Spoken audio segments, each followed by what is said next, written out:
hello, vanakkam and welcome to Poornima vlogs. இன்னைக்கு Poornima vlogsல ஒரு சூப்பரான ஒரு ரெசிபி நம்ம பார்க்க போறோம். சோ நான்வெஜ் ரெசிபி தான். மட்டன் குழம்பு என்னோட ஸ்டைல்ல நான் எப்படி செய்வேன்றதை தான் இன்னைக்கு நம்ம பார்க்க போறோம். சோ அதுக்கு என்னென்ன தேவையான பொருட்கள்ன்றதை பார்த்தறலாம் வாங்க. சோ மட்டன் குழம்புக்கு தேவையான மட்டன் வந்துட்டு நான் ஆல்ரெடி குக்கர்ல ஒரு 5 விசில் வச்சு நான் வச்சிருக்கேன். சோ இதுல என்னென்ன சேர்த்திருக்கேன் அப்படினு பாத்தீங்கன்னா கொஞ்சமா இஞ்சி பூண்டு பேஸ்ட், கொஞ்சமா வெங்காயம், கொஞ்சமா தக்காளி, சோ அதுக்கு அப்புறம் கருவேப்பிலை 2 சேர்த்து நான் ஒரு 4 விசில் வச்சு நான் இறக்கி வச்சிருக்கேன். கொஞ்சமா மிளகாத்தூள் நான் ஆட் பண்ணியிருக்கேன் இதுல. ஸோ ஓரளவுக்கு பாதி வேக்கான அளவுக்கு கறி நல்லா வெந்து வந்திருக்கு. மட்டன் குழம்புக்கு தேவையான வெங்காயம், ஸோ பெரிய வெங்காயம் ஒரு 2 வெங்காயம் அளவுக்கு எடுத்திருக்கேன். ஸோ அதே அளவுக்கு சின்ன வெங்காயம் நான் கொஞ்சோண்டு எடுத்திருக்கேன். தக்காளி ஒரு 2 தக்காளி அளவுக்கு எடுத்திருக்கேன். கருவேப்பிலை கொஞ்சமா எடுத்திருக்கேன். ஸோ இதுக்கு தேவையான மசாலா ஐட்டம் என்னென்னன்றதை நம்ம பார்த்துடலாம். ஸோ இதுக்கு தேவையான மசாலா ஐட்டம் பார்த்தீங்கன்னா மிளகாத்தூள் எடுத்திருக்கேன், மல்லித்தூள், இது குழம்பு மிளகாத்தூள் எடுத்திருக்கேன் நான். இது மட்டன் மசாலா உங்கள்கிட்ட இருந்தது அப்படின்னா நீங்கள் ஆட் பண்ணிக்கலாம். இது ஆப்ஷனல் தான், இருந்ததுன்னா நீங்கள் ஆட் பண்ணிக்கலாம், இல்லைனா நீங்கள் இந்த ஸ்கிப் பண்ணிக்கலாம். கரம் மசாலா நான் கொஞ்சமாக எடுத்து வச்சுருக்கேன்.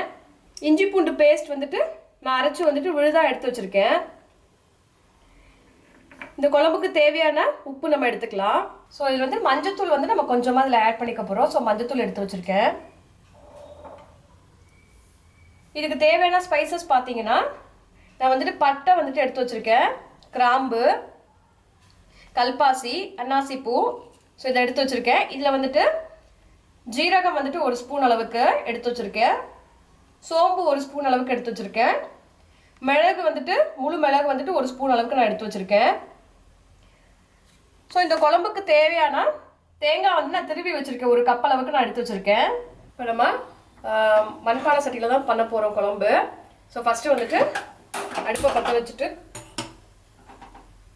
மண் சட்டி நான் வச்சுருக்கேன். ஸோ கொஞ்சமாக சட்டி சூடாகட்டும். சட்டி நல்லா சூடு ஏறிடுச்சு. இப்போ நான் நல்லெண்ணெய் ஊற்றிக்கிறேன் கொஞ்சமாக.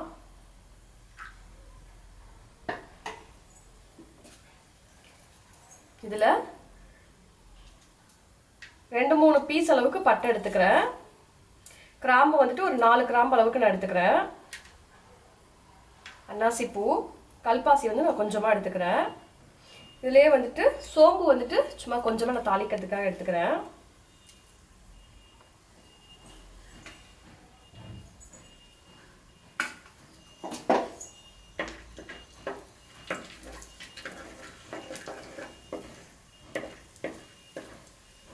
நல்லா எண்ணெயில் பொரிஞ்சிருச்சு. இப்போ நான் கட் பண்ணி வச்சிருக்க வெங்காயத்தை சேர்த்துக்கிறேன்.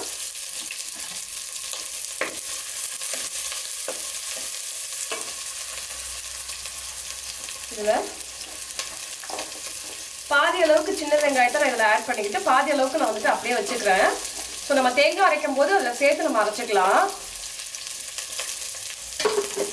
வெங்காயம் நல்லா வதங்கி வர்ற அளவுக்கு எண்ணெயில் வதக்கிக்கோங்க.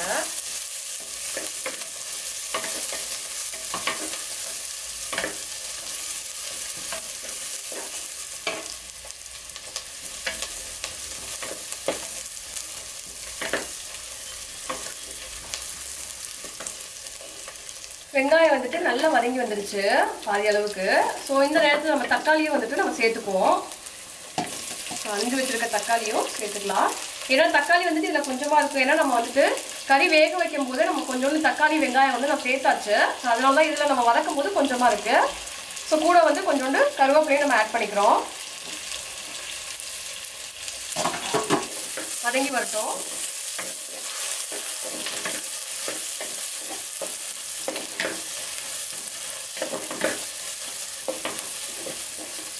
வெங்காயம் தக்காளி நல்லா வதங்கி வரட்டும். ஸோ இந்த கேப்பில் நம்ம எடுத்து வச்சிருக்க தேங்காவை அரைச்சிட்டு வந்துடலாம். தேங்காவை அரைச்சி எடுத்துக்க போகிறோம். ஸோ நான் எடுத்து வச்சிருக்க தேங்காவை நான் அப்படியே ஆட் பண்ணிக்கிறேன். ஸோ 1/2 கப் அளவுக்கு நான் எடுத்திருக்கேன். உங்களுக்கு குவான்டிட்டி எந்த அளவுக்கு குழம்பு வேணும்னு நினைக்கிறீங்களோ நீங்கள் அந்த அளவுக்கு தேங்காய் நீங்கள் எடுத்துக்கலாம். ஸோ இதில் நம்ம எடுத்து வச்சிருக்க சோம்பு, ஜீரகம், மிளகு, ஸோ இது மூணையுமே நல்லா சேர்த்து நம்ம நரன்னு அரைச்சி எடுத்துக்க போகிறோம். ஸோ இதை ஃபைனாக வந்துட்டு நம்ம அரைச்சதுக்கப்புறம் கடைசியாக வந்துட்டு அந்த கொஞ்சமாக சின்ன வெங்காயம் எடுத்து வச்சுருக்கோம் இல்லையா, ஸோ அதையும் வந்துட்டு சேர்த்து நம்ம நரன்னு அரைச்சிக்க போகிறோம். ஸோ வெங்காயம் தக்காளி பார்த்தீங்கன்னா நல்லா வதங்கி வந்துருச்சு. ஸோ இந்த ஸ்டேஜில் இஞ்சி பூண்டு நம்ம சேர்த்துக்கலாம். இஞ்சி பூண்டு நான் வந்து மட்டன் வேக வைக்கும்போது நான் கொஞ்சம் சேர்த்துருக்கேன். ஸோ இதுலேயே வந்துட்டு ஒரு 2 ஸ்பூன் அளவுக்கு நான் சேர்த்துக்கிறேன்.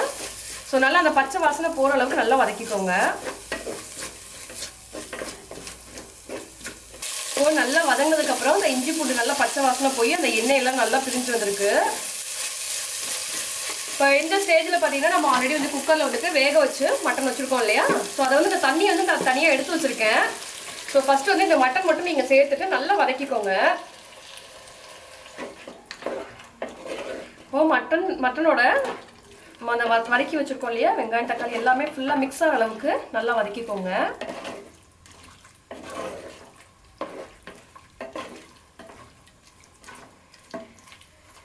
இது கொஞ்சம் வந்து நமக்கு வதங்கி வரட்டும். ஸோ கொஞ்சம் ஓரளவுக்கு நல்லா வதங்கி வந்திருக்கு. இப்போ வந்துட்டு இதில் நம்ம மசாலா ஐட்டம்ஸ் எல்லாமே நம்ம சேர்த்துக்குவோம். இதில் கொஞ்சமாக வந்துட்டு மஞ்சத்தூள் சேர்த்துக்கிறேன்.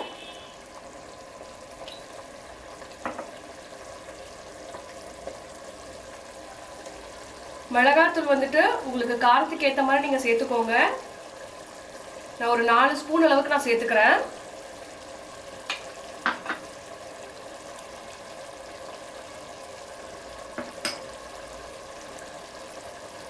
மல்லித்தூள் வந்துட்டு ஒரு 3 ஸ்பூன் அளவுக்கு நான் சேர்த்துக்கிறேன். குழம்பு மிளகாத்தூள் வந்துட்டு ஒரு 1.5 ஸ்பூன் அளவுக்கு சேர்த்துக்கிறேன். மட்டன் மசாலா நான் வந்துட்டு 1 ஸ்பூன் அளவுக்கு சேர்த்துக்கிறேன். உங்ககிட்ட இல்லை அப்படின்னா நீங்கள் இது வந்துட்டு ஆப்ஷனல் தான், நீங்கள் ஸ்கிப் பண்ணிக்கலாம். இந்த குழம்புக்கு தேவையான உப்பு வந்து நான் பாதி அளவுக்கு சேர்த்துக்கிறேன். அப்புறமா நம்ம பார்த்துட்டு மீதி போட்டுக்கலாம். ஸோ இது எல்லாமே ஃபுல்லாக வந்துட்டு நல்லா கலந்து விடுங்க.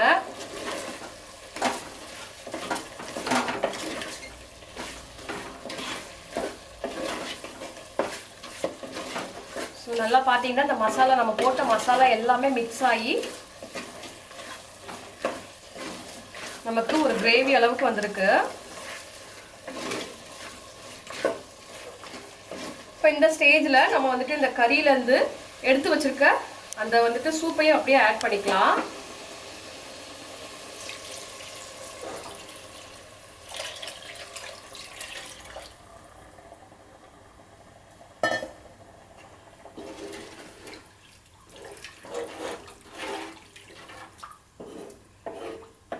இது ஃபுல்லாக வந்துட்டு நம்ம அப்படியே ஃபுல்லாக நல்லா மிக்ஸ் பண்ணி விட்டுட்டு அப்படியே வந்துட்டு ஒரு மூடி போட்டு நம்ம மூடி வச்சிடுறோம். ஏன்னா கறி வந்துட்டு பாதி வேக்கான அளவுக்கு தான் வெந்திருக்கு, இன்னும் கொஞ்சம் வேகணும். நம்ம வந்துட்டு நல்லா கொதி வந்ததுக்கப்புறம் தேங்காய் நம்ம சேர்க்க போகிறோம். இதை அப்படியே வந்துட்டு நம்ம மூடி வச்சிடலாம். மூடி வச்சுருவோம். இப்போ நம்ம குழம்பு வந்துட்டு நல்லா வந்துட்டு மூடி போட்டு நல்லா வந்துட்டு வேக வச்சுருக்கோம். இப்போ பார்த்தீங்கன்னா நல்லா வந்துட்டு கொதிச்சு அந்த எண்ணெயெல்லாம் பார்த்தீங்கன்னா நல்லா வந்துட்டு பிரிஞ்சு வந்திருக்கு. இப்போ இந்த ஸ்டேஜில் வந்துட்டு நம்ம அரைச்சி வச்ச தேங்காவை நம்ம எவ்வளோ வேணுமோ ஆட் பண்ணிக்கலாம்.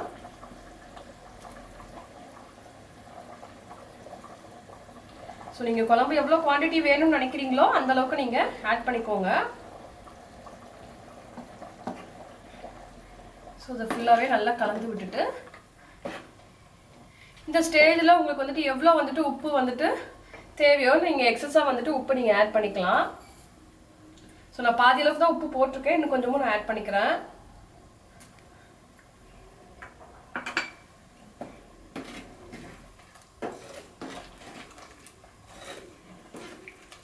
ஸோ பார்த்தீங்கன்னா இந்த அளவுக்கு கன்சிஸ்டன்சி இருக்குது. இப்போ நம்ம தேங்காய் ஊற்றுனதுக்கப்புறம் லைட்டாக ஒரு கொதி வந்ததுக்கப்புறம் நம்ம அப்படியே ஆஃப் பண்ணிக்கலாம். ரொம்ப நேரம் கொதிக்க வைக்கணும்னு இல்லை, ஏன்னா பார்த்தீங்கன்னா மட்டன்லாம் நல்லா வெந்துருச்சு நம்ம ஆல்ரெடி வந்துட்டு கொதிக்க விட்டதில்.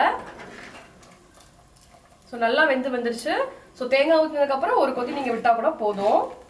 நம்ம இதில் தேங்காய் போட்டு நல்லா வந்துட்டு ஃபுல்லாக வந்து மிக்ஸ் பண்ணி விட்டாச்சு. ஸோ இதில் வந்துட்டு கொஞ்சமாக வந்துட்டு ஒரு 1/4 ஸ்பூன் அளவுக்கு கரம் மசாலா நான் சேர்த்துக்கிறேன். கொஞ்சமாக நீங்கள் போட்டால் போதும். பார்த்தீங்கன்னா 1/4 ஸ்பூன் அளவுக்கு கரம் மசாலா போட்டு நான் அப்படியே மூடி வச்சுக்கிறேன். நம்ம வந்துட்டு ஒரு கொதி வந்ததுக்கப்புறம் ஓப்பன் பண்ணி நம்ம பார்ப்போம். இப்போ நம்ம குழம்பு பார்த்தீங்கன்னா நல்லா ஓப்பன் பண்ணி பார்த்ததுக்கப்புறம் நல்லா கொதி வந்துருச்சு. ஸோ அந்த எண்ணெய்லாம் நல்லா பிரிஞ்சு வந்துட்டு பார்த்தீங்கன்னா குழம்பே வந்துட்டு நல்லா வந்துட்டு ஒரு திக்கான கன்சிஸ்டன்சிக்கு வந்துருச்சு. ஸோ குழம்பு வந்து நமக்கு சூப்பராக ரெடி ஆயிடுச்சு. நம்ம வந்துட்டு கொத்தமல்லி தலையை வந்துட்டு தூவி குழம்பு நம்ம இறக்க போகிறோம். அவ்வளோதான். நம்ம கொத்தமல்லி தலையை தூவிக்குவோம். தூவிட்டு குழம்பை நம்ம ஆஃப் பண்ணிக்கலாம். அப்படியே வந்துட்டு நம்ம பாத்திரத்தில் மாற்றிக்கலாம். இது அப்படியே நம்ம பாத்திரத்தில் மாற்றிக்கலாம்.